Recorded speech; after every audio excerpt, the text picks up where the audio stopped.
नमस्कार, आप देख रहे हैं यूपी तक। शाम 7 बजे एक बार फिर मुद्दे की बात में हम आपका स्वागत करते हैं। और मुद्दे की बात में आज का सबसे बड़ा मुद्दा जो सोशल मीडिया से लेकर तमाम प्लेटफॉर्म पर ट्रेंड कर रहा है वो मुद्दा है इंडिया। जो एक नया नाम विपक्षी एकता को दिया गया है वो है इंडिया। और इसी के साथ बेंगलुरु में होने वाली जो बड़ी विपक्षी एकता की मीटिंग थी वो खत्म हुई। इस मीटिंग के बाद प्रेस कॉन्फ्रेंस हुआ जिसमें मल्लिकार्जुन खड़गे ने करीबन 5 बातें बताई। पहली बात ये कि जो मीटिंग है उसका नाम इंडिया रखा गया है। इसके अलावा एक नया सचिवालय बनाया जाएगा जो कैंपेनिंग देखेगा, जिसके लिए दिल्ली की जगह को चुना गया है। इसके अलावा अगली मीटिंग के लिए मुंबई चुनी गई है और मुंबई में कब होगा इसकी जानकारी जल्द दी जाएगी। इसके अलावा एक जो कमेटी बनाई जाएगी 11 सदस्यों की, जो ये तय करेगी कि जो पार्टियों के बीच में मतभेद है उनको दूर किया जाए और जो सीट शेयरिंग की बात है वो तय की जाए। हालांकि इस प्रेस कॉन्फ्रेंस में एक दिलचस्प बात ये नजर आई कि जो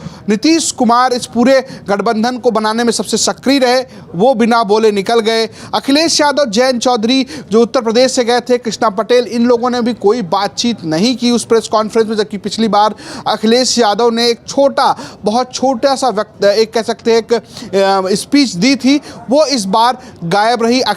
हालांकि अखिलेश यादव ट्वीट करते रहे। करीब 12 मिनट या 14 मिनट पहले उन्होंने एक ट्वीट किया है जिसमें वो इंडिया के बारे में कह रहे हैं और ये कह रहे हैं कि जो अलायंस है वो आगे एनडीए को हराएगा। यही स्थिति जयंत चौधरी की भी है। हालांकि खड़गे ने यह कहा कि नीतीश कुमार की फ्लाइट थी इसलिए वो निकल गए। अखिलेश के बारे में कोई जानकारी नहीं दी कि वो क्यों गए या उन्होंने क्यों बातचीत नहीं की। अगर हम सूत्रों की माने तो नीतीश कुमार को उनके इलाके नालंदा में एक मेला था जो उनके अपने इलाके में था, उनको वहाँ जाना ज़रूरी था तो वो गए। चूँकि लालू प्रसाद यादव जो कि उनके साथ नहीं आए थे, वो नॉर्मल फ्लाइट से आए थे, तो उनको उन्होंने अपने चार्टर्ड से ले जाने का काम किया। तो ये पूरी परिस्थिति बनी है। फिलहाल अखिलेश यादव बिना बोले क्यों लौटा, इन सब पर हम बातचीत करेंगे। और ये जो मीटिंग हुई है उससे क्या कुछ निकला है, क्या एनडीए के सामने चुनौती है, क्या उत्तर प्रदेश की 80 सीटों में कोई बदलाव होने जा रहा है, इंडिया की बात बन गई है, क्या यूपी की बात बनेगी, इन सभी सवालों का जवाब हम लेने की कोशिश करेंगे। हमारे साथ कई वरिष्ठ मेहमानों के अलावा हमारे अपने इन हाउस जो विशेषज्ञ हैं वो भी जुड़े हुए हैं। हमारे साथ हैं नीरज जी जो क्लस्टर हेड हैं तक के और लगातार आप इनको मुद्दे की बात में देखते हैं। साथ ही साथ अमीश राय जी हैं जो UPTak.in को हेड करते हैं। इसके अलावा विजय उपाध्याय जी लखनऊ से हमारे साथ जुड़े हुए हैं, जो दैनिक भास्कर अखबार है, दैनिक भास्कर न्यूज़ प्लेटफॉर्म है उसके ब्यूरो चीफ है। साथ ही साथ ज्ञानेंद्र जी हैं जो वरिष्ठ पत्रकार हैं। तो कुल मिलाकर हम पूरी बातचीत करेंगे। इसके अलावा हमारे साथ कुमार अभिषेक जी भी जुड़ेंगे, उनसे भी सवाल जवाब लेंगे। पहला सवाल नीरज जी मैं आपसे लूँगा, ये जो आपने पूरा एक देखा है, आपको क्या लगता है कि जी, तो मैं आपसे एक सवाल लेता हूँ उसके बाद मैं चलूँगा पे। आपको क्या लगता है कि ये जो इंडिया बना और अखिलेश यादव बिना बोले आए, इस बॉडी लैंग्वेज को आप कैसे देख रहे हैं? देखिए, अखिलेश यादव ने जिस तरीके से माफ़ कीजिएगा, अखिलेश यादव ने जिस तरीके से अपने ट्विटर हैंडल पर कुछ तस्वीरें डाली हैं, उन्हें देखकर ये अंदाज़ा लगता है कि बहुत जिसे कहते हैं हम साथ साथ है वाली फीलिंग तो नहीं दी है। वहाँ जयंत चौधरी भी थे, वहाँ राहुल गांधी भी थे, एक साथ तीनों की तस्वीरें देखने को मिलती तो शायद यूपी की पॉलिटिक्स के नज़रिए से उसका अलग मैसेज होता। उन्होंने अपने ट्विटर हैंडल पर ममता बनर्जी के साथ अपनी एक फ़ोटो डाली है बैठक ख़त्म होने के बाद। जी बिल्कुल, जो आप कह रहे हैं एक तरीके से कि बैठक खत्म होने के बाद उन्होंने अपनी तस्वीर जो है वो डाली है। अब मैं सीधा विजय जी आपके पास आता हूँ। आपसे एक सवाल ये है कि आखिर क्या हुआ, बिना कुछ बोले अखिलेश यादव वापस लौट आए इस पूरी मीटिंग से। जयंत चौधरी ने भी कुछ नहीं बोला। जो फ़ोटो शेयर की गई उसमें एक फ़ोटो उन्होंने जयंत के साथ शेयर की थी, वो कल की थी। आज कोई फ़ोटो उनकी जयंत के साथ उन्होंने खुद साझा नहीं की, जयंत ने भी कल एक फ़ोटो साझा की थी। आप इस पूरे बॉडी लैंग्वेज, इस पूरे जेस्चर को कैसे देख रहे हैं? नहीं, सब चीजें अभी बहुत सामान्य नहीं है, सिंक्रोनाइजेशन नहीं है अभी। हालांकि एक नया नाम जिसका फुल फॉर्म काफी लंबा चौड़ा है लेकिन शॉर्ट में उसे इंडिया कहा गया है, ये जरूर सामने आया है। और बहुत सी चीजें भी होनी है। जो केमिस्ट्री है वो केमिस्ट्री के लेवल पे अभी आपस में तालमेल उस तरह के नहीं दिख रहे हैं। अखिलेश ने मीडिया को बाइट तो दी, उन्होंने बात की, अपनी बातें कही, बेंगलुरु की मीटिंग को बेंगलुरु आंदोलन का नाम दिया, जैसे स्वतंत्रता आंदोलन के बारे में हिस्टोरियन लिखते हैं, तो उस तरह की काफी चीजें उन्होंने दी। मतलब काफी संकेत तो बहुत अच्छे दिए उन्होंने कि वो इस नए गठबंधन के साथ कदम बढ़ाने के लिए उत्सुक हैं। लेकिन प्रेस कॉन्फ्रेंस में उनका ना होना बहुत मायने रखता है, और मुझे लगता है प्रेस कॉन्फ्रेंस इसलिए वो शायद नहीं थे कि वो कांग्रेस सेंट्रिक थी और पूरी तरीके से उसमें बाकी लोगों को उस तरह से बोलने का उनको लगा होगा कि मौका नहीं मिलेगा, तो वो सिर्फ वहां दर्शक दीर्घा में बैठना शायद उन्होंने उचित नहीं समझा, इसलिए प्रेस कॉन्फ्रेंस में नहीं रहे। दूसरी बात यह है कि उत्तर प्रदेश जो 80 लोकसभा सीटों का जो मैदान है, यहाँ पे कांग्रेस का जो वोट है बहुत कम है। विधानसभा चुनाव में 2.3% वोट है, और 2014 में देखें तो 14 और फिर 19 में कांग्रेस की परफॉर्मेंस लोकसभा चुनाव में भी बहुत खराब रही। इस बार एक दबाव है यहाँ की माइनॉरिटी की तरफ से कि कांग्रेस के साथ सपा को भी जाना चाहिए, और शायद उसी माइनॉरिटी की भावना का सम्मान करते हुए अखिलेश वहां डटे हुए हैं। न सिर्फ डटे हुए बल्कि उन्होंने पूरे संकेत भी दिए कि वो इस गठबंधन के साथ हैं। हाँ, लेकिन प्रेस कॉन्फ्रेंस में ना होना ढेर सारे सवाल खड़ा करता है। और जयंत और अखिलेश के साथ भी कोई एक साथ दोनों ने मीडिया से बात नहीं की, ना कहीं इस तरह से कुछ फोटो वगैरह तो जरूर आई हैं, लेकिन एक सम्मेलन में जहां लोग हों वहां फोटोएं तो बन जाती हैं, लेकिन पर्पजली ये दिखाना कि हम एक साथ साथ हैं, उस टाइप की कोई फोटो भी सामने नहीं आई। तो सवाल कई ऐसे हैं, और मुझे ऐसा लगता है कि अभी जो प्रॉब्लम है वो फिजिक्स और केमिस्ट्री दोनों में है। बिल्कुल सर, एक सवाल और जिस तरीके से कांग्रेस ने पीएम पद की दावेदारी से एक तरीके से मना किया, खड़गे ने कहा कि वो पीएम पद या पावर की रेस में नहीं है, क्या ये संकेत था? और आप इस संकेत को मायावती से भी जोड़कर देख रहे हैं, क्या आप इस गठबंधन में मायावती के लिए भी जगह बनती हुई नजर आ रही है? क्योंकि चंद्रशेखर आजाद जो है उनको न्योता नहीं था, जब कृष्णा पटेल गई तो चंद्रशेखर आजाद को भी न्योता दिया जा सकता था, जबकि उनके संबंध कांग्रेस से ज्यादा अच्छे रहे। तो आपको इस ऐसे में क्या लगता है कि पीएम पद की दावेदारी का इनकार करने का क्या मतलब है, और चंद्रशेखर को ना बुलाने का क्या मतलब? मायावती के साथ मायावती के लिए इशारे हैं? मायावती के लिए ऑप्शन हो सकता है, लेकिन कांग्रेस और बसपा के साथ आना बड़ा मुश्किल दिख रहा है। अब मैं पक्के तौर पे नहीं कह सकता कि इस मीटिंग में कांग्रेस की तरफ से अपना दल कमेरा यानी कृष्णा पटेल को बुलाया गया था, या वो अखिलेश के साथ गई हुई थी, क्योंकि अखिलेश के साथ कई लीडर गए हुए थे, 4-5 लोग गए हुए थे उसमें, और ये अखिलेश के गठबंधन में है, तो अपने गठबंधन के नाते वो लेके गए थे। इसीलिए तो जयंत चौधरी को लेके एक सवाल है कि जब अखिलेश और कृष्णा पटेल एक साथ हैं, तो जयंत चौधरी को कम से कम एक फोटो अपॉर्चुनिटी करके पब्लिक को मैसेज देना चाहिए था कि यूपी में भी हमारा गठबंधन मजबूत है, क्योंकि राष्ट्रीय लोकदल को लेके यहाँ सवाल अभी भी हैं। भले ही जयंत चौधरी बेंगलोर की बैठक में गए हैं, भले ही वहां पे उन्होंने काफी सकारात्मक बात की है, लेकिन उनका नया सूट सिला लूं और खीर चावल खाना है तो खीर खाइए वाला बयान तो अभी इको कर ही रहा है। जी, हमारे साथ ज्ञानेंद्र शुक्ला भी जुड़े हैं। ज्ञानेंद्र जी, आपका बहुत बहुत स्वागत है यूपी तक पर। हमारा आपसे सवाल ये है, जो सवाल इंडिया तो घोषित हो गया, बहुत सारी बातचीत हुई और कांग्रेस इसको टेक ओवर करती हुई नजर आई इस पूरे बेंगलुरु मीटिंग को, लेकिन अखिलेश जयंत बिना बोले चले आए। और जो जेस्चर आपने पूरे 2 दिनों में देखा है, खासकर यूपी की पॉलिटिक्स के तहत, कुछ तस्वीरें तो सामने आई, कल साथ में बैठे हुए थे, कुछ तस्वीरें जो कांग्रेस की तरफ से जारी की गई उसमें अखिलेश या जयंत साथ में नजर आए, लेकिन ट्विटर पर उस तरीके की या दोनों पार्टियों के बीच में वैसी कोई गर्म जोशी नजर नहीं आई, और बिना प्रेस कॉन्फ्रेंस में दोनों नेता बोले चले आए। इन दोनों को आप कैसे देख रहे हैं? देखिए, अभी जैसे जो मैं विजय जी को सुन रहा था, बिल्कुल राजनीति में देखिए कि क्या आप कर रहे हैं, कितनी दोस्ती है या दुश्मनी है, लेकिन जेस्चर भी बड़े महत्वपूर्ण होते हैं, और ऐसे में हमेशा इंतजार किया जाता है। और आपने देखा होगा कि हमेशा जब किसी गठबंधन की या किसी दोस्ती की जब तस्वीर कोई एक मुकम्मल होती है, तो लोग हाथ ऊपर करके सारे एक साथ खड़े होते हैं और दिखाने की कोशिश रहती है कि हम एक साथ हैं।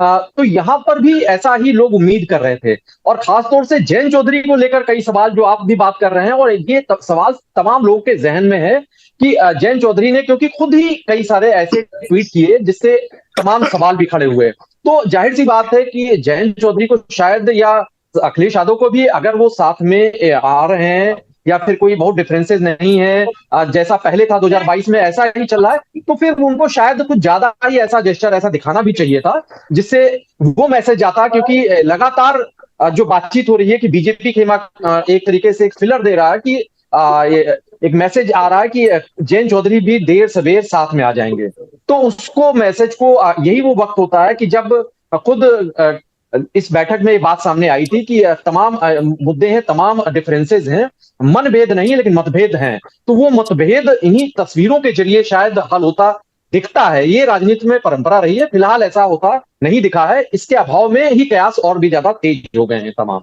जी विजय जी, ये जो इंडिया, ये जो एक्रोनियम इजाद हुआ है इस बैठक में, इसको लेकर कांग्रेस के जो समर्थित लोग हैं, कांग्रेस को समर्थन करने वाले, मास्टर स्ट्रोक बता रहे हैं कि वाह क्या नाम खोजा है इंडिया, अब एनडीए वर्सेस इंडिया होगा। अब वो ये सवाल उठाएंगे कि क्या बीजेपी इंडिया के खिलाफ है। लेकिन बीजेपी ने जैसे ही ये हुआ, इंडिया नाम इजाद हुआ, उसके बाद बीजेपी ने अपने स्टाइल में एक कैंपेन शुरू किया। बीजेपी के लोग ट्विटर वगैरह पर लिख रहे हैं या डिबेट्स में कह रहे हैं कि इन ऑपोजिशन पार्टियों से पूछिए कि इनके गठबंधन का हिंदी नाम क्या है।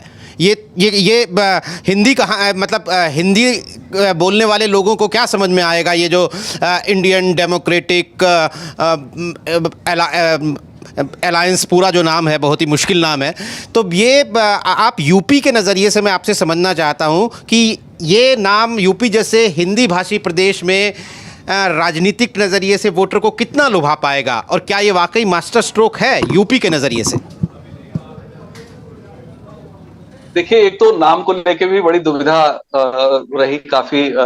अभी भी मैं कंफर्म नहीं हूं कि उसमें डेमोक्रेटिक है या डेवलपमेंट अलायंस है। जी जी ये एक कंफ्यूजन है। देखिए, India that is Bharat, Congress यही बताने की कोशिश कर रही है। जिन लोगों ने ये नाम सजेस्ट किया है, कुछ लोग कह रहे हैं शायद अरविंद केजरीवाल ने इसको उन्होंने प्रपोज किया था, हालांकि बहुत साफ नहीं है, कुछ मैंने मीडिया चैनलों में ऐसा सुना। हो सकता नहीं, कुछ लोग कह रहे हैं कि राहुल गांधी ने दिया था, कांग्रेस के लोग ये भी लिख रहे हैं। तो ये सुझाव भले ही किसी की तरफ से भी आया हो, लेकिन इसका संदेश क्या है? हिंदी भाषी बेल्ट में तो बहुत दिक्कत की बात है। इंडिया के नाम से वैसे भी हिंदी भाषी युवा तो एक्सेप्ट कर लेते हैं, क्योंकि क्रिकेट इंडिया वाला जो जुड़ जाता है उसकी वजह से, लेकिन आमतौर पे इंडिया नाम सुनते ही लोगों को बहुत अच्छा नहीं लगता है। लिखते पढ़ते हैं लोग, इसका इस्तेमाल भी करते हैं, लेकिन उन्हें लगता है कि ये नाम तो अंग्रेजों का दिया हुआ है। इसीलिए आमतौर पे देखिए लोग भारत या हिंदुस्तान कहना पसंद करते हैं। वो बहुत ज्यादा बीच में तो इस बात की मांग हुई थी कि इंडिया दैट इज भारत की जगह भारत दैट इज इंडिया कर लिया जाए। बहरहाल, लेकिन ये नाम अपने आप में बड़ा यूनिक है, इसमें कोई दो राय नहीं है।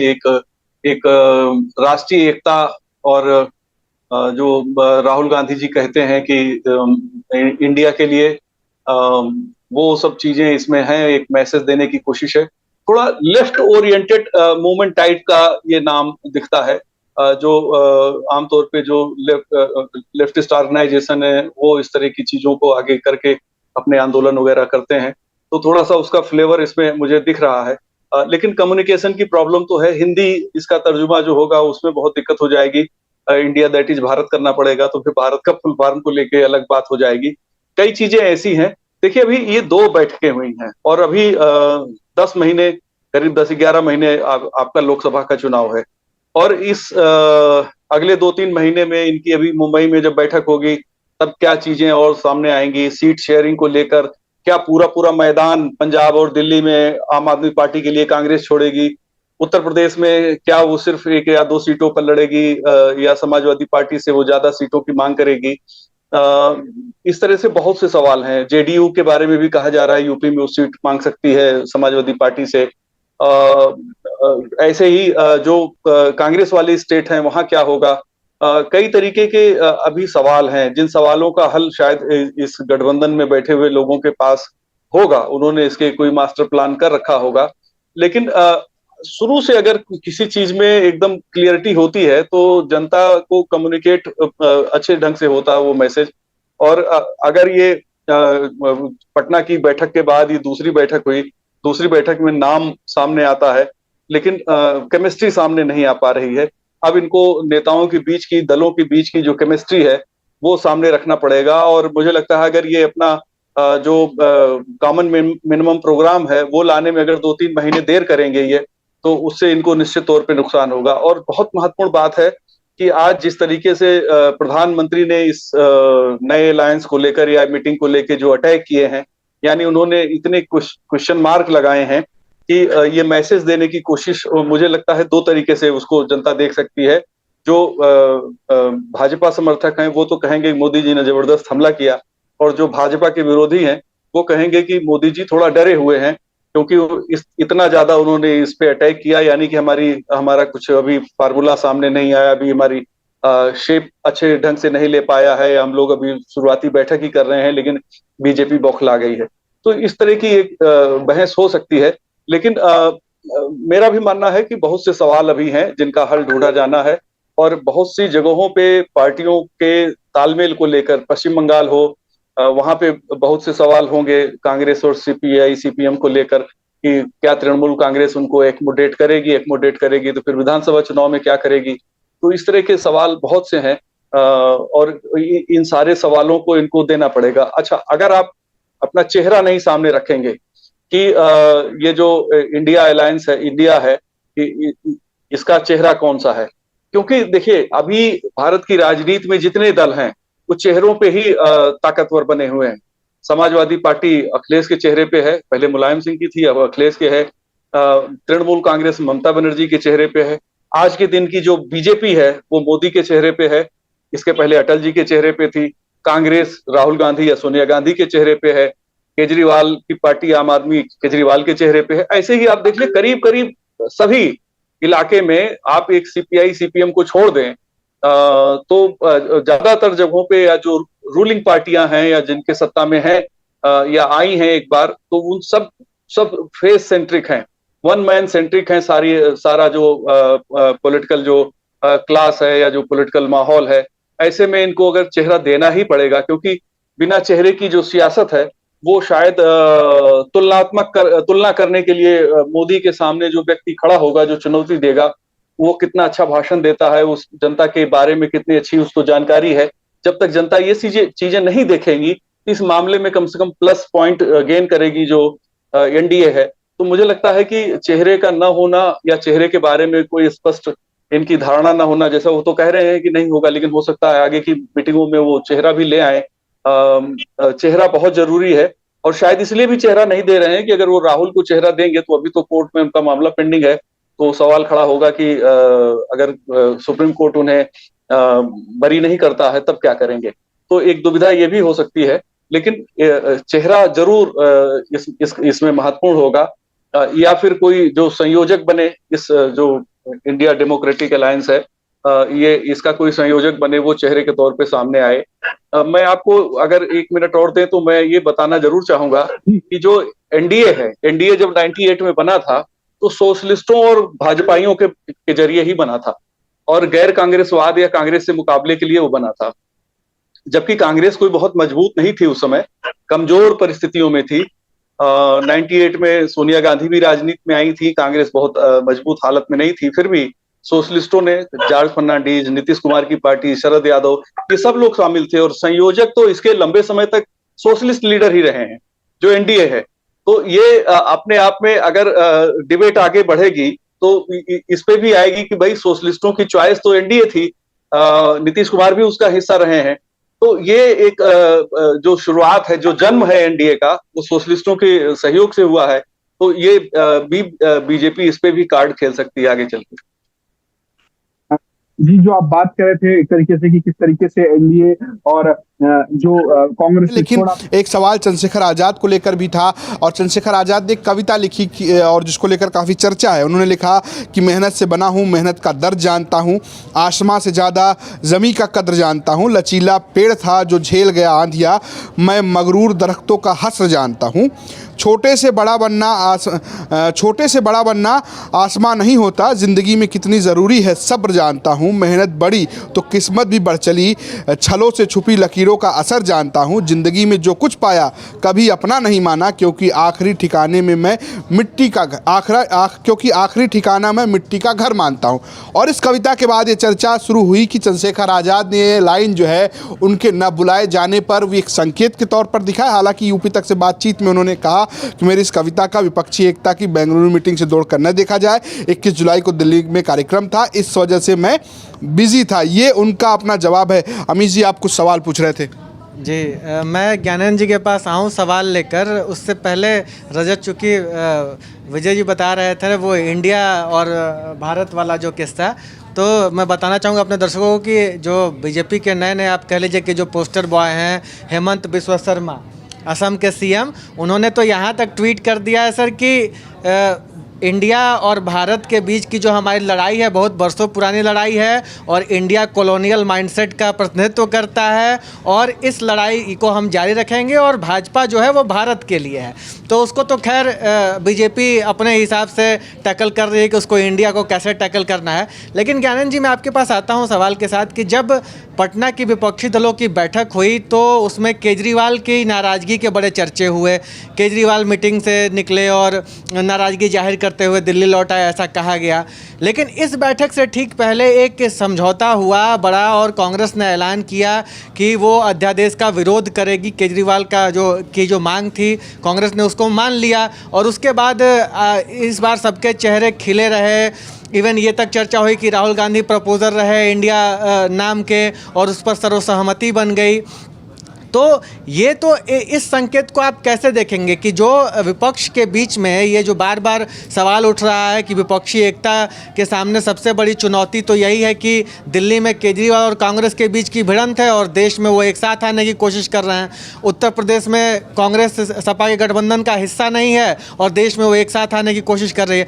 तो लेकिन विपक्ष का डिफरेंस भी तो अब कम होता नज़र आ रहा है समय से। जैसे पहली बैठक से लेकर दूसरी बैठक तक आते आते कम से कम कांग्रेस इस स्टैंड पर पहुंच गई कि उसे प्राइम मिनिस्टर कैंडिडेट नहीं देना है और उस केजरीवाल की जो मांग थी अध्यादेश का विरोध, उस पर भी कांग्रेस आ गई। तो ये एक तरीके से क्या माना जाए कि विपक्ष अपने गतिरोधों को ख़त्म कर रहा है और जो कि 2024 के लिए बीजेपी के सामने एक बड़ी चुनौती हो जाएगा? लंबा प्रश्न है, पता नहीं अब कितना उससे शायद संक्षिप्त उत्तर हो सकता है, लेकिन मैं अभी जो अभी उससे थोड़ा कनेक्ट करूंगा। विजय जी ने अभी जो बात कही, जो इंडिया की बात हो रही थी, क्या जो India democratic developmental inclusive alliance, समावेशी जो गठबंधन है, तो इंडिया एक चीज बड़ी इंटरेस्टिंग इसमें यह है कि शायद इसलिए भी विपक्ष को थोड़ी देर लग रही होगी, क्योंकि एक बार अगर ये तय हो गया कि कौन इसका अलायंस का मुखिया होगा तो वो इंडिया का मुखिया कहलाएगा, तो वो चुनाव से पहले ही इंडिया का मुखिया एक तो तय हो जाएगा। तो शायद इसमें तो कुछ ना कुछ रस्साकशी होगी ही, क्योंकि कौन नहीं इंडिया का मुखिया ही बनने को लेकर 2024 में जंग होने जा रही है। और बीजेपी भले ही उसको भारत का मुखिया की बात करेगी, लेकिन इंडिया का मुखिया बनने के लिए विपक्ष में तो निश्चित तौर से एक सबके ख्वाहिशें होंगी। अब हम इस पर लौटते हैं। आपने जो सवाल किया, तो निश्चित तौर से कई खुद मल्लिकार्जुन खड़गे ने भी कहा था कि कई सारे इनहेरेंट जो कंट्राडिक्शंस है या उसमें आपसी है वो तो दिखाई भी दे रहा है। और कई जगहों पर अभी चर्चा में भी आया कि चाहे वो वेस्ट बंगाल हो, चाहे केरला हो, पंजाब में भी ऐसा ही दिखाई देगा, क्योंकि कई जगहों पर कांग्रेस की खास बात है कि बीजेपी और कांग्रेस आम आदमी पार्टी जहां जहां भी सक्रिय रही है, तो वो आम आदमी पार्टी बीजेपी के साथ साथ सबसे ज्यादा वो हमलावर कांग्रेस पर भी रहे हैं। तो ऐसे में ये जो गठबंधन जो बातचीत चल रही है, जो एक पूरा एक मसौदा तैयार हो रहा है, निश्चित तौर से कई मामलों में सबको पता है कि कई जगहों पर कंप्रोमाइज भी करना पड़ेगा। जब एक साथ आते हैं तो आपके अपना जो स्वा होता है उसको कुछ ना कुछ स्वाहा करना होता है। तो यहाँ पर भी अगर इसी तरीके से बड़ा दिल दिखाएंगे तो एक निश्चित तौर से एक अच्छा शायद वो मैसेज भी दे सकेंगे जनता के सामने विपक्ष मिलकर कि हमारे देखिए कि कोई मनभेद नहीं है, मतभेद है, मनभेद नहीं है, इसलिए हम एक साथ आ सकते हैं और एक साथ बीजेपी का मुकाबला करेंगे इंडिया के जरिए। तो केजरीवाल की लेकिन वहां पर दिक्कतें कई सारी ऐसी हैं, क्योंकि कांग्रेस जब बात कर रही है या दूसरे दल बात कर रहे हैं, उससे केजरीवाल की वो काफी सेंटर्ड दिक्कतें उनकी दिल्ली से हैं। वो उन्होंने पहले भी यही शर्त रखी हुई थी कि जो अध्यादेश आएगा, जो अभी उनकी जो कर्टेल करेगा उनकी तमाम जो ताकतें, उनकी पावर को, उनके ट्रांसफर पोस्टिंग का अधिकार है, वो सारे मुद्दे उस पर सपोर्ट मांग रहे थे और कांग्रेस कहीं ना कहीं पहले झिझकती हुई दिखाई दे रही थी। अभी एक वो बर्फ पिघली है, कांग्रेस ने समर्थन दिया और उसकी वजह से केजरीवाल भी उत्साहित हैं। दरअसल विपक्ष का पूरा अगर खेमा देखें, इस वक्त जो लोग अलायंस में ये सारे दल जा रहे हैं, वो एक 26 जो पार्टियां हैं उनमें से ज्यादातर के लिए बड़ी मुश्किल यही है कि अगर 2024 में, उनके पास यही सवाल है कि अगर 2024 में फिर से अगर वापसी बीजेपी करती है, फिर से मोदी आते हैं, तो उनमें से कईयों के लिए दिक्कतें होंगी, कईयों के लिए अस्तित्व के संकट होंगे। हाँ, हालांकि जो बड़ी पार्टियां हैं उनके लिए तो रास्ते हमेशा खुले रहते हैं, कई सारे उनके लिए विकल्प भी मौजूद रहते हैं। तो ये जो यहाँ पर मतभेद की जो बात है, वो मतभेद शायद वो कम होते तो निश्चित तौर से दिखाई दे रहे हैं। और जब ये बात हो रही है कि प्रधानमंत्री बनने की उस रेस से अगर राहुल गांधी की बात जब हटती हुई दिखाई देती है, तो फिर तब भी लेकिन बात संभलेगी नहीं, क्योंकि कई सारे अभी कंटेंडर और भी मौजूद हैं जिनके मन में ये चलता है, जिनके मन में चलता हुआ नजर आया है पहले भी, उसमें तमाम चेहरे हैं। उत्तर प्रदेश की राजनीति से जो भी जुड़ा रहा है हमेशा, तो एक ख्वाहिश यहाँ पर की राजनीति में काबिज होने के बाद तो दिल्ली की कुर्सी दिखाई देती है। वो चाहे पहले अखिलेश यादव भी थे, हालांकि उस वक्त मुलायम सिंह के लिए बात होती थी, लेकिन कुछ ना कुछ ख्वाहिशें रही होंगी। और मायावती के तो सीधे तौर से प्रधानमंत्री बनने की ख्वाहिश रही थी।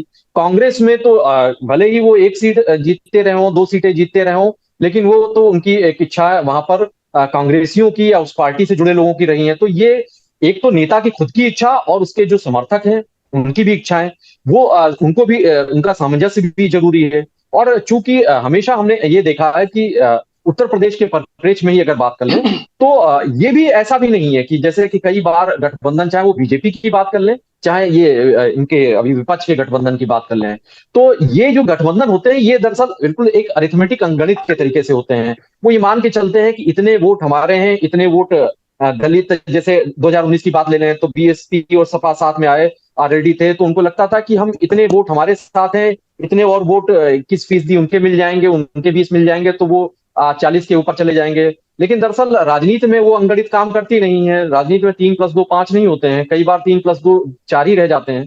तो ये बड़े एक सवाल जो अभी एक जिक्र हो रहा था कि कई सारे दिक्कतें हैं, कई सारे सवाल हैं, तो उनके जवाब आने बाकी हैं और वो जनता जानना भी चाहेगी। क्योंकि जो एक भले ही एक बड़ा एक तबका 2019 में भी बीजेपी को वोट समर्थन देता हुआ दिखाई दिया, लेकिन एक बड़ा तबका ऐसा भी रहा है जिसने विरोध भी किया। तो वो लोग जरूर जानना चाहेंगे कि विपक्षी जब एकता होगी उसकी शक्लो सूरत क्या होगी, उसका मुखिया कौन होगा, नेता कौन होगा। क्योंकि कोई ये नहीं चाहेगा कि भले ही सत्ता, भले ही अभी नेता तो यही कह रहे हैं, हो सकता है आगे ये बयान भी आए कि हम नेता बाद में चुन लेंगे, लेकिन सबको पता है कि एक नेता तो चाहिए। क्योंकि लड़ाई आप किससे कर रहे हैं? आप लड़ाई कर रहे हैं मोदी से, सबको पता है। वो भले ही कोई बातें दूसरी हो, बीजेपी से लड़ाई नहीं, मुकाबला तो मोदी से है। तो मोदी बनाम विपक्ष होगा, तो मोदी बनाम विपक्ष में बीजेपी को पता है कि काफी कुछ उसके पास सिंपैथी गेन करने के कई सारे फैक्टर्स, कई पहलू मौजूद रहेंगे। तो एक चेहरा जब होगा तो फिर वो चेहरा बनाम चेहरा होगा। वो राजनीति में शायद एक ऐसा चलन रहा भी है कि जब तक चेहरा नहीं होता है तब तक बहुत ही मुकाबला एक ठोस तरीके से करना मुश्किल होता है। लेकिन वो चेहरा कौन होगा, इस पूरे जो गठबंधन है होगा, उस कुनबे का सरदार कौन होगा, इंडिया का बॉस कौन होगा, उस बॉस को लेकर अभी तमाम सवाल है, सबके जहन में है, विपक्षी खेमे में भी होंगे और जनता के जहन में तो है ही। अब केजरीवाल और कांग्रेस के बीच में कुछ बर्फ पिघलती अगर दिखाई दे रही है, तो जाहिर सी बात है कि गठबंधन के जो संयोजक हैं, जो लोग हैं, उनके लिए कुछ राहत की बात तो है ही। जी बिल्कुल। मैं आऊंगा आपके पास विजय जी ने बात की नरेंद्र मोदी की और उनकी छवि की और की। आज नरेंद्र मोदी एनडीए की इस बैठक से पहले, अभी वो एनडीए की बैठक के बाद संबोधित भी करेंगे जनता को, माफ़ कीजिएगा अपने अलायंसेस को, लेकिन उससे पहले वो अंडमान निकोबार में वीर सावरकर एयरपोर्ट के उद्घाटन के लिए गए थे। उस दौरान भी उन्होंने एक अवधि लाइन बोलते हुए उन्होंने एक तरीके से ये कहा, वो ये कहने की कोशिश कर रहे थे कि माल कुछ और है, प्रोडक्ट कुछ और है और बेचा कुछ और जा रहा है। मैं ये इसलिए पूछा क्योंकि अवधि में कहा, वो वहाँ पर रहकर हिंदी में भी कह सकते थे, वो कोई और भाषा चुन सकते थे, लेकिन उन्होंने अवधि क्यों चुनी? क्या वो ये 80 सीटों का महत्व बीजेपी भी समझ रही है? और आप इसको कैसे देख रहे हैं कि अगर ये गठबंधन बनता है, ये जो अभी फिलहाल बनता है जिसमें मायावती नहीं है, तो क्या बीजेपी को इन 80 सीटों पर चुनौती मिलती हुई दिखी? क्योंकि पिछली बार भी अर्थमेटिक के हिसाब से देखा जाए तो बहुत शानदार गणित था, एक तरफ एमवाई था, एक तरफ दलित था, अगर यही एक साथ आ जाते तो बीजेपी को बहुत नुकसान होता, लेकिन ऐसा हुआ नहीं। बीजेपी उल्टा एक तरीके से ज़्यादा उस तरीके का प्रदर्शन तो नहीं कर पाई उत्तर प्रदेश में, लेकिन उतना खराब प्रदर्शन भी नहीं रहा, 60+ सीटें रही उसके पास। तो आप क्या देख रहे हैं कि बीजेपी के अंदर भी इस बयान को आप कैसे देख रहे हैं जो अवधि में दिया, कि यूपी को लेकर कहीं ज़्यादा चिंता नजर आ रही है क्या?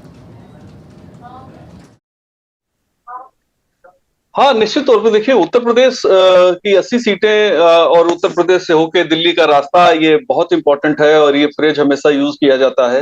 2004 में यूपीए और एनडीए के बीच में जो मुकाबला हुआ था, उसमें समाजवादी पार्टी ने यहाँ करीब 40 सीटें होल्ड कर ली थी, जिसके बाद एनडीए को सत्ता से बाहर होना पड़ा था। तो ये 2004 का फार्मूला है।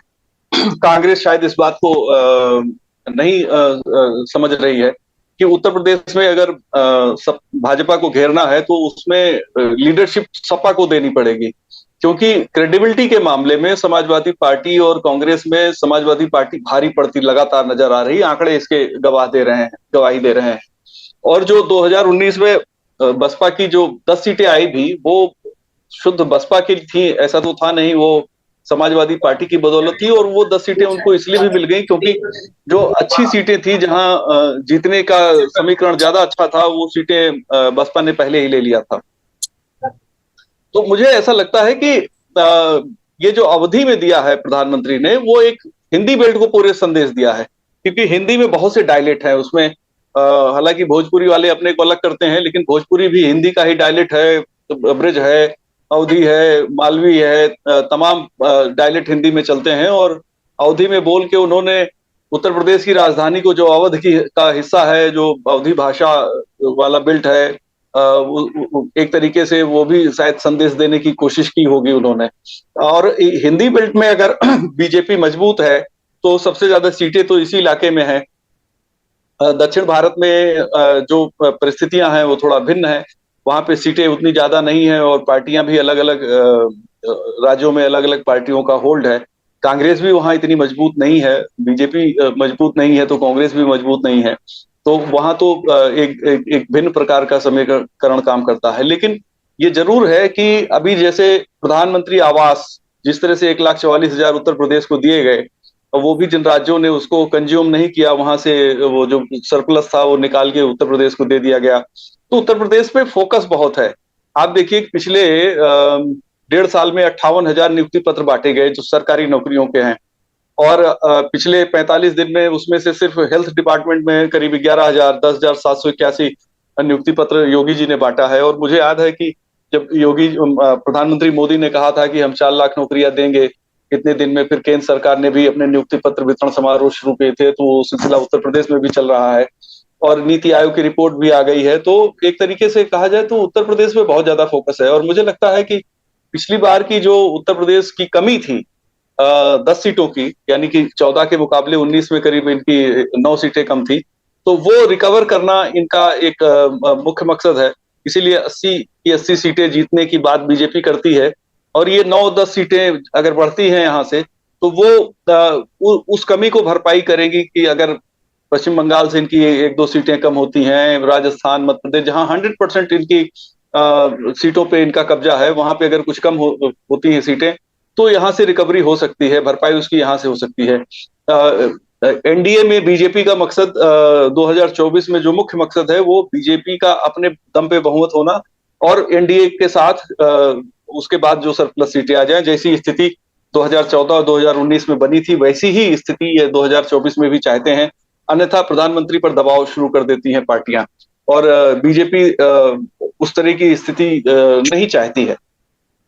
इसीलिए शायद प्रधानमंत्री ने वहां से, अंडमान से, और मैं आपको बताऊं कि उत्तर प्रदेश के बहुत से लोग अंडमान की जेलों में आजादी के समय जो काला पानी की सजा मिली थी, बहुत से लोग उत्तर प्रदेश के वहां अभी भी हैं, और जो वहाँ की एक जनजाति है उस पर सबसे ज्यादा काम अगर किसी ने किया था तो अयोध्या के निवासी एक नाम उनका भूल रहा हूँ, समतिवारी थे। उन्होंने सबसे ज्यादा उस जो आदिवासी समुदाय है उसके बीच में रह के लंबे समय तक उनके बारे में सारा डिटेल पहली बार लोगों को दिया था।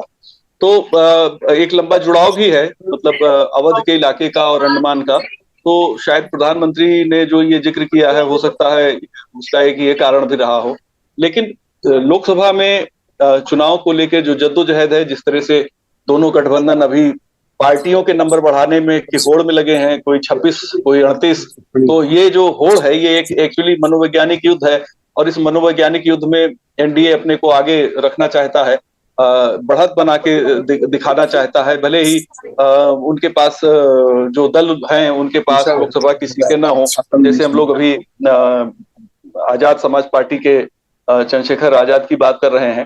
तो भले ही विधानसभा या लोकसभा में उनकी उपस्थिति नहीं है, लेकिन एक फैक्टर के तौर पे कुछ इलाके में वो ग्रो कर रहे हैं।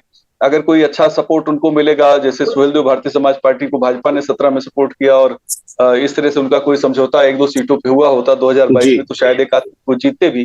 तो एक फैक्टर बनने की कोशिश है। अगर वो अलायंस में जाएंगे तो बड़े फैक्टर बन जाएंगे, इसमें दो राय नहीं है। लेकिन अगर अलायंस में नहीं है या कोई उनको अलायंस में नहीं लेता है तो चंद्रशेखर को लंबा संघर्ष करना पड़ेगा। उनकी कविता भी वो बात मैसेज करती है। हालांकि कविता के बारे में तो मैं अपने दर्शकों के लिए स्पष्ट हमसे बातचीत करते, यूपी तक से बातचीत में अपना वर्जन कम से कम यही दिया है कि ये मैंने 21 तारीख को जो मैं दिल्ली में प्रदर्शन करने वाला हूँ उससे पहले अपने कार्यकर्ताओं को मोटिवेट करने के लिए लिखी है। अभी अभी बस 20 सेकंड पहले अखिलेश यादव ने एक ट्वीट किया है। उन्होंने बहुत ही सांकेतिक ट्वीट है, उसमें उन्होंने लिखा है कि 38 में 2 और जोड़ लेते तो 40 पूरे हो जाते। ये कहावत तो सबने सुनी होगी। कुल मिलाकर वो अली बाबा का मुकाबला करने जो 40 गए थे वो उस 40 से इसको जोड़ रहे हैं। और प्रधानमंत्री के ऊपर उन्होंने सीधे सीधे ये टिप्पणी की है क्योंकि प्रधानमंत्री उस बैठक की अध्यक्षता जैसे कर रहे हैं। मैं लेकिन एक सवाल इस पर हम टिप्पणी आपसे लेंगे विजय जी, लेकिन ज्ञानेंद्र मैं एक सवाल आपसे ये विपक्षी एकता की मुहिम वर्सेस मायावती पे लेना चाहता हूँ। 2 बातें, एक तो ये कि बेंगलुरु में चंद्रशेखर को नहीं बुलाया गया, वहाँ कृष्णा पटेल गई लेकिन चंद्रशेखर नहीं गए, तो इसकी एक विवेचना ये भी थी कि चंद्रशेखर को ना बुलाकर शायद अभी मायावती के लिए दरवाजे खुला रखना चाहता है ये विपक्षी एकता का गठबंधन। और दूसरी बात ये कि मायावती ने भी 23 तारीख को पटना में जो बैठक हुई थी उससे पहले 22 तारीख को एक टिप्पणी की थी कि दिल मिले ना मिले हाथ मिलाते रहिए। लेकिन 23 तारीख की बैठक के बाद या फिर पिछले 2 दिनों से सुर्खियों में बनी हुई है ये बेंगलुरु की बैठक, इसमें भी मायावती ने कोई टिप्पणी नहीं की है। तो मायावती की तरफ से एक चुप्पी तरह का इशारा। तो क्या अभी मायावती के लिए आप देखते हैं कि दरवाजे खुले हुए हैं इस विपक्षी गठबंधन के, और आखिरकार वो भी उत्तर प्रदेश में अगर पूरा विपक्षी गठबंधन बनता है और मायावती उसमें हो सकती हैं? देखिए, ये अभी मायावती का निश्चित तौर से चंद्रशेखर का ना जाना ये मायावती के लिए एक थोड़ी सी, अगर वो शामिल होते चंद्रशेखर तो बिल्कुल एक बात एकदम स्पष्ट हो जाती कि वो बिल्कुल बहुत असहज स्थित होती और वो शायद बीएसपी सुप्रीमो इसको कतई बर्दाश्त ना करती। तो ये एक जाहिर सी बात है, एक उनके लिए एक राहत की बात है, उनके लिए एक रास्ता खोलने की बात है जहां पर गुंजाइश बनी हुई है।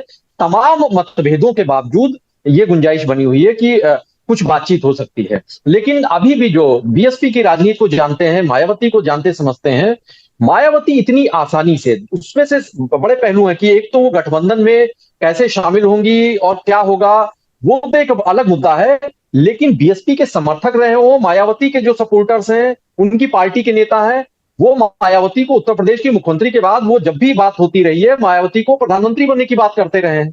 तो ऐसे में जब मायावती बीएसपी खुद अगर इसमें शामिल होते हैं तो फिर ये जो सवाल होगा कि इंडिया का मुखिया कौन है, तो ये सवाल और भी ज्यादा पेचीदा हो जाएगा, क्योंकि मायावती जिस उनकी जो राजनीति करने का तरीका है, जो जिस तरीके से वो पूरा एक एग्रेसिवली बात करती रही है, राजनीति करती रही है, वहां पर वो किसी की सरपरस्ती, किसी का एक अगर कोई बड़ा उनके ऊपर कोई ऐसा बैठा हो फिर उसके मातहत होकर वो काम करें, वो चेहरे को नेता माना जाए और मायावती उसके उस अम्ब्रेला, उस चेहरे के नीचे काम करें, ये मायावती की अभी तक ऐसी राजनीति दिखाई देती नहीं रही है। इसलिए मायावती अगर शामिल होती हैं तो ये जो इंडिया है, इस इंडिया का मुखिया को लेकर अभी भले ही कुछ लोग कह रहे हैं हम राहुल गांधी आगे आएंगे कि नहीं आएंगे, कोई बहुत ऐसा ये भी मैसेज एक देने की कोशिश हो रही है कि कोई इस पर कोई बहुत डेस्परेट नहीं है, कोई भी अभी बनेगा, बातचीत चल रही है। लेकिन मायावती आ जाती है तो शायद ये तस्वीर, ये सवाल और पेचीदा इसलिए हो जाएगा क्योंकि उनके सपोर्टर और खुद मायावती जिस तरीके से बात करती रही हैं, जो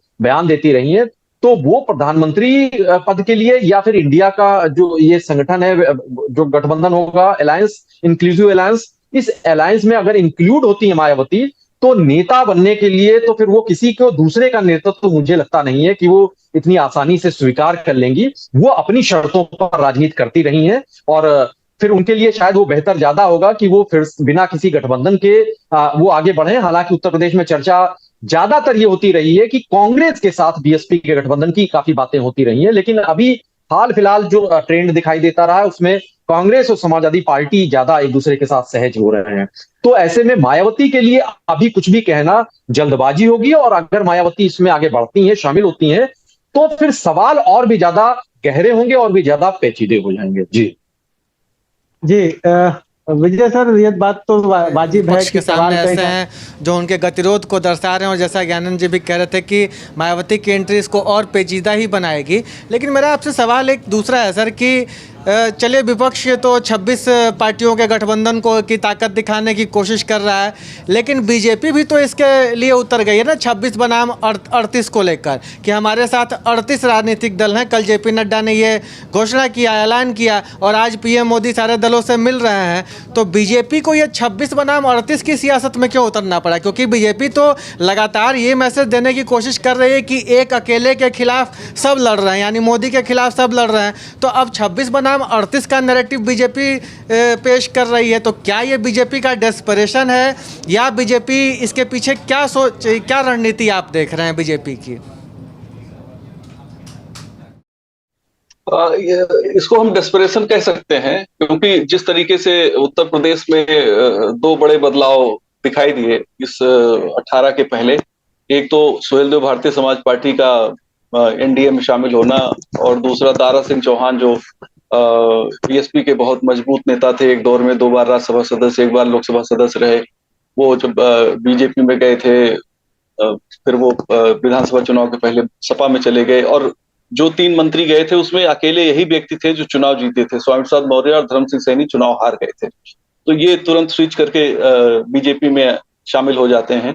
तो ये दरअसल 2024 के लिए जो फाइनल होना है, फाइनल मैच, उसके लिए खिलाड़ियों का चुनाव हो रहा है। तो दोनों अलायंसेस अपने जल्दी जल्दी अपने लिए खिलाड़ी चुन रहे हैं। वो प्लेयर कितना अच्छा है, कितना रन बना सकता है, कितनी अच्छी बॉलिंग कर सकता है, फील्डिंग कितना अच्छा कर सकता है, इसको ध्यान दिए बगैर सबसे पहले तो टीम में अपने ज्यादा से ज्यादा प्लेयर ले आने की कोशिश हो रही है। एक साइकोलॉजिकल वार है ये। और जिस तरीके से 2 पार्टी सिस्टम की तरफ हमारा चुनाव जा रहा है, ज्यादातर राज्यों में 2 पार्टी का ही आजकल है, बिहार वगैरह को छोड़ दे तो, या अगर है भी तो उनकी जो वोट परसेंटेज है बहुत कम है, वो इम्पैक्ट नहीं डालते हैं। तो जो 2 पार्टी वाला कॉन्सेप्ट धीरे धीरे अपने आप ऑटोमेटिक ग्रो कर रहा है, उसमें ये दोनों अलायंसेस ये दिखाने की कोशिश कर रहे हैं कि हमारे पास ज्यादा अच्छे प्लेयर हैं, ज्यादा प्लेयर हैं। इसीलिए बीजेपी ने ज्यादा तेजी से इसमें दांव चलाया। उन्हें पता है कि अगर कांग्रेस के लीडरशिप वाले अलायंस में ज्यादा प्लेयर होंगे तो एक मनोवैज्ञानिक हार होगी उनकी, और जनता के बीच में ये मैसेज अपोजिशन देगा कि देखिए ज्यादातर दल हमारे साथ हैं। तो ज्यादातर दल कांग्रेस के साथ, कांग्रेस के अलायंस में या इंडिया अलायंस में ना हो, इसके लिए भी बीजेपी ने पहल की है। ये रणनीति के तहत की है, और ये निश्चित तौर पे आप कह सकते हैं, इसको डेस्परेट भी कह सकते हैं। और मैं ऐसा मानता हूं कि ये ज्यादा अलर्ट और सजग है, क्योंकि बीजेपी की जो चुनावी रणनीति होती है 1 स्टेप फॉरवर्ड होती है। तो ये भविष्य की जो संभावनाएं हैं उस पे दोनों चीजों पे काम करते हुए इन्होंने तेजी से ये लोगों को जोड़ा है। और अभी तो बहुत से दल बाकी हैं, इसमें बीएसपी की जैसे बात हो रही है, तो बीएसपी को विधानसभा चुनाव में बीजेपी की बी टीम कहा समाजवादी पार्टी ने, कांग्रेस भी कहती रही है, और AIMIM भी है, वो भी बहुत इंपॉर्टेंट फैक्टर है। BRS है तेलंगाना की, और ISR कांग्रेस है आंध्रा की, BJD है उड़ीसा की।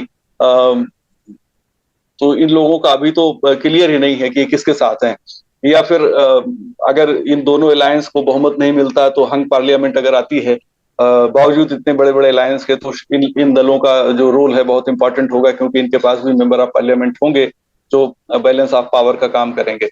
तो ये जो दलों की रेस है, जोड़ने की रेस है, ये अपनी टीम को बढ़ाने की एक मनोवैज्ञानिक कोशिश है, ये मैसेज देने की कोशिश है कि हर वर्ग हर जाति हमारे साथ है। और ये एक्चुअली ये नई चीज है राजनीति में, और इसकी शुरुआत तो की थी असल में जनसंघ ने और समाजवादियों ने। 67 में उत्तर प्रदेश में एक संयुक्त सरकार बनाई गई थी गैर कांग्रेसवाद के नाम पे, जिसमें जनसंघ था और साथ में उस समय के सोशलिस्ट लीडर सब शामिल थे, और 3 मुख्यमंत्री उसके चेंज हुए 67 से लेकर और 71 के बीच में। फिर 77 अगर आप देखें तो वहां भी सोशलिस्टों ने और जनसंघ के लोगों ने मिलके कांग्रेस को घेरा था और सरकार बना ली थी। फिर 89 में अगर आप देखें तो फिर वही कोशिश हुई थी।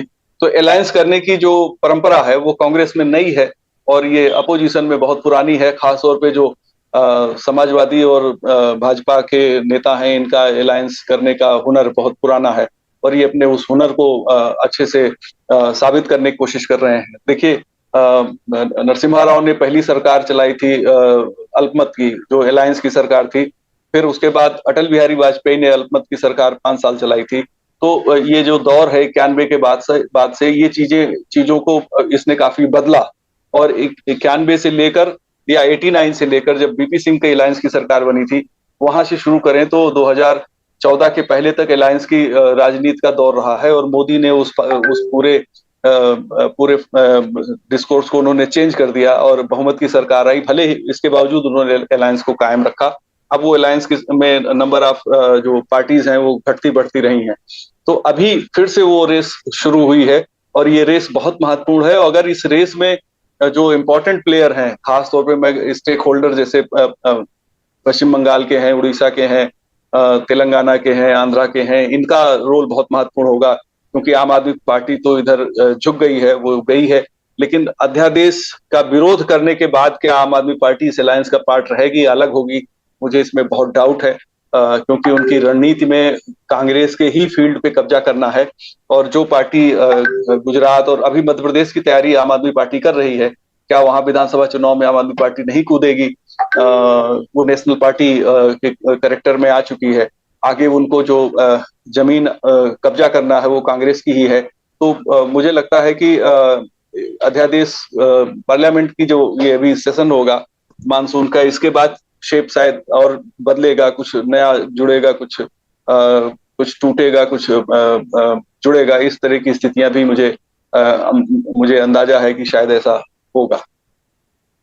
बिल्कुल, आप एक तरीके से बता रहे हैं कि अभी क्या शेप होगा। हम इसी बात पर चर्चा कर रहे थे, लगातार हम इस बात पर चर्चा करते रहेंगे। फिलहाल विजय जी आपका शुक्रिया और ज्ञानंद जी आपका शुक्रिया। आपको दर्शकों को बता दें कि ये जो चर्चा हम कर रहे थे वो एक तरीके से इस मुद्दे पर ख़त्म, कि अभी ये बिगुल बजाया गया है, अभी बहुत कुछ होना बाकी है।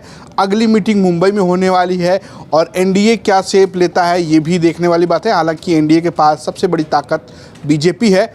इंडिया जो नया अलायंस आया है उसको ये तय करना है कि उसकी ताकत क्या है। लगातार शाम 7 बजे आपसे बातचीत होती रहेगी। नीरज जी आपका शुक्रिया, अमीश जी आपका शुक्रिया, और फिर कल शाम 7 बजे आपसे मुलाकात होगी। नमस्कार।